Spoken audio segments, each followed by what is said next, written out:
Some of the biggest time losses in Mythic Plus don't look like mistakes. You didn't die to a frontal, you didn't fall off the map, you didn't obviously throw the key, and yet somehow the run is still slower than it should be. That's because a lot of the things that ruin a Mythic Plus run are subtle. They don't always show up on the damage meters. Hell, half the time you don't even realize you're doing them wrong. So today, I want to break down the 5 biggest invisible time losses in Mythic Plus. The kinds of mistakes that just quietly bleed time, stall your progression, and make your keys harder than they need to be. By the end of the video, you should have a much clearer idea of what's slowing your runs down and how to fix it. We'll start with target selection, or more specifically, the mob which you choose to focus most of your damage into on any given pull. Most players are inclined to focus the most annoying target in a pack, which is more often than not a caster, as players want to be kicking it or stunning it basically on cooldown, or just want to get rid of it. This makes sense in a way, but this is actually costing you time overall. This is because in WoW, specs don't have their damage perfectly distributed across an entire pack. In practice, specs will tend to funnel more damage into their main target than the mobs around it. This is what we call priority damage. Now, let's take a look at a simple example. We've got a caster, 3 smaller targets, and a larger lieutenant mob. I won't drag you through all the maths here, I'll put it on screen for my fellow nerds, but accounting for a fairly average priority damage spread, the group that targets the high HP lieutenant mob will finish the pull faster than the group that targets the caster first. We've probably all experienced this situation before. You run in, nuke a pack down, only for this big beefy dude to be left behind with 30% HP, and you need to slowly whittle it down before moving on to the next pack. We can take a pretty simple rule away from this. In every pull, your main target should always be the highest HP mob. The only caveat to this is if you've got like an extremely dangerous mob that needs to be killed immediately, something that does like ramping AoE damage, but these are extremely rare fringe cases. To help with this process, I also recommend installing an add-on called Focus Alert Interrupt. This allows you to set that pesky caster as your focus target with this macro, and then kick it when an audio alert plays with this macro. This allows you to keep your main target as the highest HP mob in the pack while still being able to kick the caster. This seems like a really simple thing, but poor target selection will legitimately waste multiple minutes throughout an entire run with those big beefy high HP mobs lasting way longer than they need to. The next invisible time loss is closely tied to target selection, and that is damage profiles. If you remember from the last section, I mentioned that different specs vary in how much priority damage they do. Broadly speaking, I'll break them down into 3 categories. First up, we've got patters. These are specs that do the lowest amount of priority damage. They tend to do mostly even damage across the entire pool.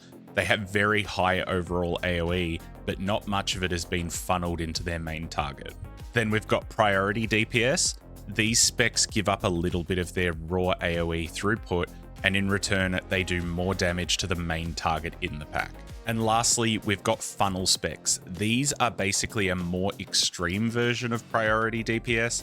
They will do absurd amounts of damage to their main target, but only if there are other mobs around. Usually this is because hitting multiple enemies gives them some sort of extra resource or a scaling effect on their main abilities. This results in very high priority damage, but only if there's other mobs around for them to funnel off. Understanding this matters for one reason. Even if your group is targeting the right mob, the pull can still be slow if your comp's overall damage profile is wrong. For example, if you bring 3 patters, then yes, targeting the highest health mob will still help, but you will still end up in the situation with that big guy left behind after all of the small mobs die, because your group simply didn't have enough priority damage built into it. On the other hand, if you stack up on too much priority damage or too many funnel specs, you can get the opposite problem. The main target will get absolutely obliterated, but then you're left cleaning up all of the smaller mobs with not much efficient AoE to actually do it.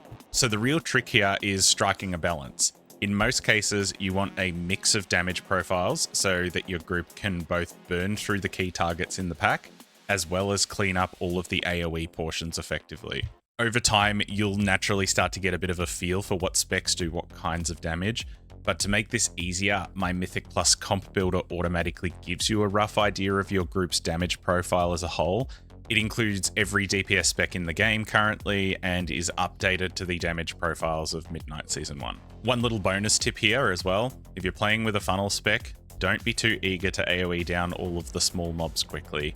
Even if it juices up your own numbers, that funnel spec needs those extra targets alive to actually do its job. If you wipe out all of those small mobs quickly, you're basically kneecapping that player's value just so that you can look better on the damage meter. Don't do that. Pivoting a little, the next invisible time loss is mismanaged cooldowns, or more specifically, cooldown hoarding. This is a massive issue in Mythic Plus. How often have you had a cooldown come up with a pack at about 40% and thought, I'll just hold this for the next pull, and then the pack takes another minute to actually die? This isn't just a DPS problem either. Healers do this all the time with big healing cooldowns, saving them effectively for a rainy day, only to get caught with their pants down when the group suddenly gets overwhelmed by damage. Tanks do the exact same thing with their big defensives. The problem is when you sit on a cooldown, you'll slowly start losing uses across an entire run. Let's say you've got a 90-second DPS cooldown. You hold it for 30 seconds at the end of one pull, and then 25 on another, and then 30 on another. And by the end of the dungeon, that easily adds up to 2 to 3 full uses that you just never got. And that's a really big deal too. If you look at strong players, one thing they're generally very good at is not letting their cooldowns sit off cooldown.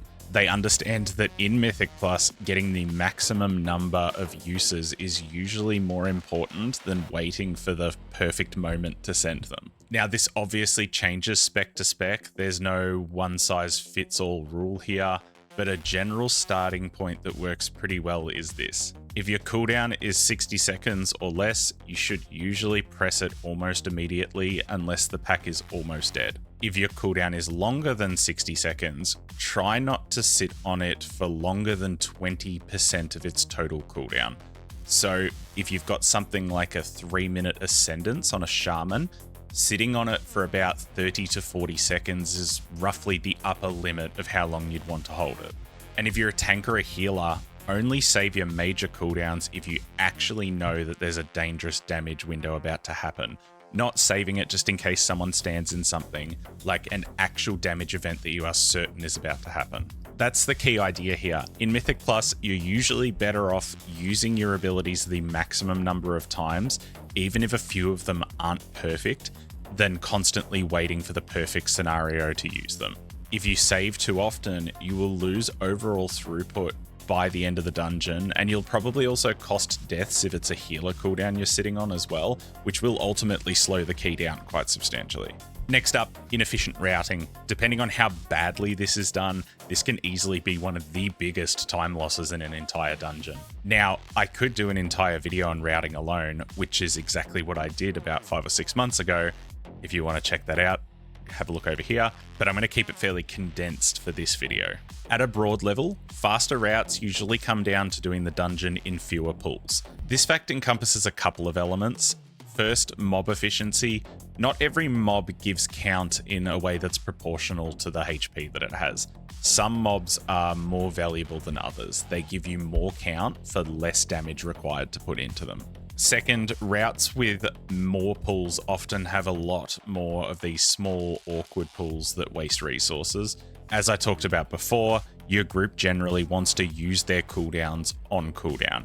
If your route constantly forces your party into these weird little 3 mob pulls for no reason, you're not getting much value out of those cooldown windows. Thirdly, and a big thing contributing to the larger pull size, is that more targets usually means more overall damage. Pretty much every spec will do more damage when it's got more things to hit. So combining lots of mobs together will help you move through the dungeon faster. Now, does this mean that efficient routing is basically just pulling as big as possible?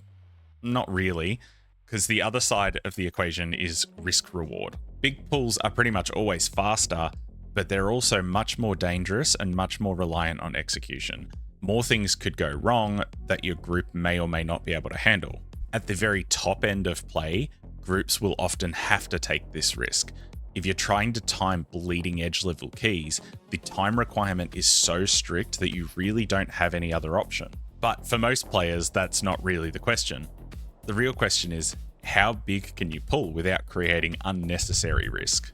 If you're doing something like a +15, sure, an MDI style route might be insanely fast, but it's also a very high chance of wiping, so it's probably not actually that efficient for your group. So when you're looking at a route in MDT, try to prioritize high efficiency mobs, which are indicated by this score when you mouse over them. Avoid awkward in-between pulls that don't really achieve anything, and condense the dungeon into as fewer clean pulls as possible that your group can realistically handle. And even if you're not the tank building the route yourself, understanding these principles is also a good thing. It lets you look at a route that your tank is actually running and going, okay, is this efficient? Can we change things in this to make it better for this key? I think this is really important because bad routing doesn't just lose a few seconds here and there. It can actually be the difference between timing a key and not timing a key. A dungeon that is done with a bad route may be legitimately impossible with perfect play, whereas a dungeon that is done with a good route is probably timeable even if you make a couple of mistakes. Our last invisible time loss is a little bit more abstract, but I think it's incredibly important. Your network. And yeah, I can already feel the eye rolls. Great, he's just about to tell us to make friends, but stick with me for a second. As keys start to get higher, your raw individual performance starts to matter a lot less, and the group coordination starts to matter a lot more. I noticed this really clearly a few seasons ago. My group was running Motherload so many times that we had everything basically down to an automated science.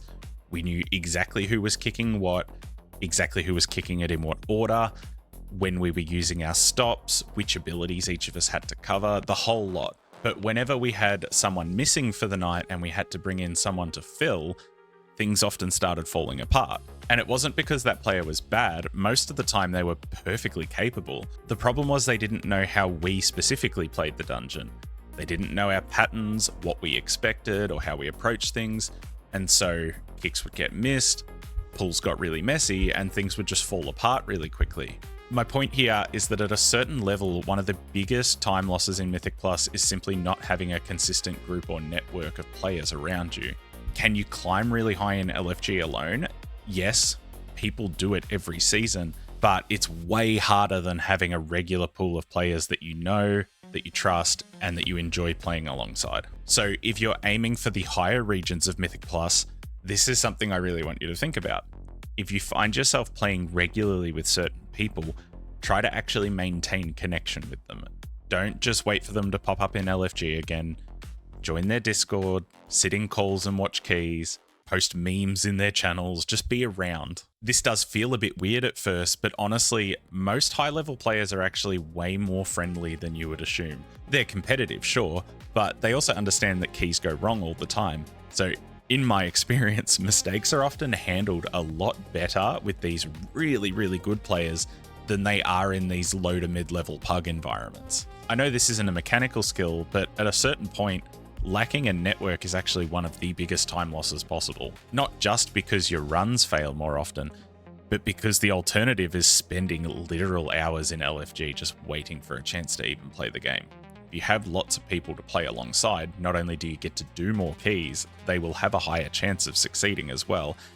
And trust me, you'll enjoy the process a lot more as well. I hope these tips were helpful. Mythic Plus is really complex, and a lot of the things that slow down our progress aren't immediately obvious in the moment. So if this video helped you identify a few of those hidden time losses, then hopefully your keys will be a lot cleaner going forward. If you learned something new, or you've got another invisible Mythic Plus time sink that I didn't mention, let me know in the comments below. If you're looking for some useful tools to help you out in Mythic Plus, alongside the comp builder I mentioned during the video, my website also includes a lot of other useful features. We've got things like dungeon guides with class utility tied to them, different quizzes, improvement tools, and then paid coaching for those who are interested. I'll leave the link at the top of the description. I want to say a huge thank you to my channel members and Buy Me a Coffee supporters, Ghost Splinter, The Joy of Checks, Tobias, and Yolemet, the Keystone Legend tier, as well as all of my other members and supporters. You're all absolute legends. Much love to you all. If you enjoyed the video, bop that like button. Otherwise, I'll see you in Azeroth, gamers. Until next time, take care.